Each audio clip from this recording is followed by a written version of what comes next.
उसी में आप सबको सलाम। खुदावंद आपको और आपके ख़ानदान को बरकत, सेहत और तंदुरुस्ती अता करे।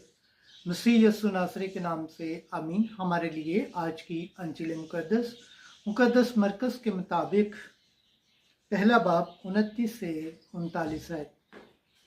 उसने बथेरों को शिफा बख्शी जो तरह तरह की बीमारियों में मुब्तला थे। खुदा बाप, बेटे और रूह कुद्दस के नाम से आमीन।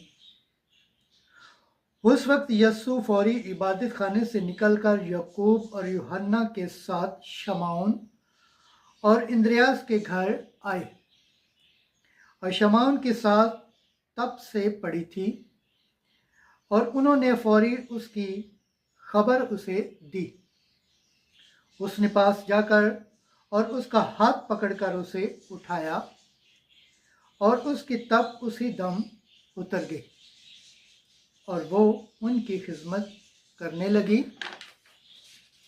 शाम को जब सूरज डूब गया तो लोग सब बीमारों और असेबजादों को उसके पास लाए और सारा शहर दरवाजे पर जमा हो गया।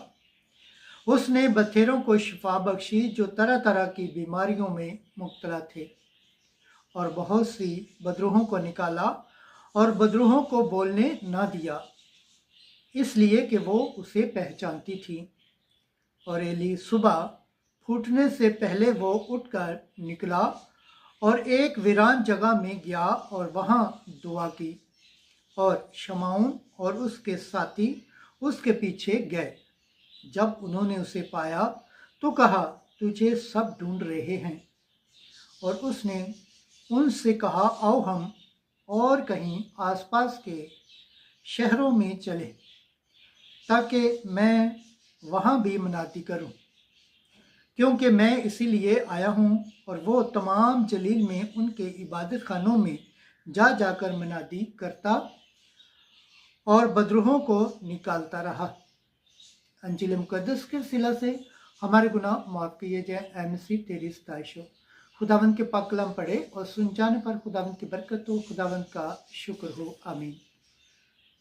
खुदा बाप, बेटे और रूह कुद्दस के नाम से आमीन। अजीज दोस्तों, आप सबसे गुजारिश है इस चैनल को ज़्यादा से ज़्यादा शेयर करें, लाइक करें, सब्सक्राइब करें और कमेंट्स करें और बेल आइकन को प्रेस करना ना भूलें ताकि हर आने वाली वीडियो का नोटिफिकेशन सबसे पहले आप तक पहुँचे। आमीन।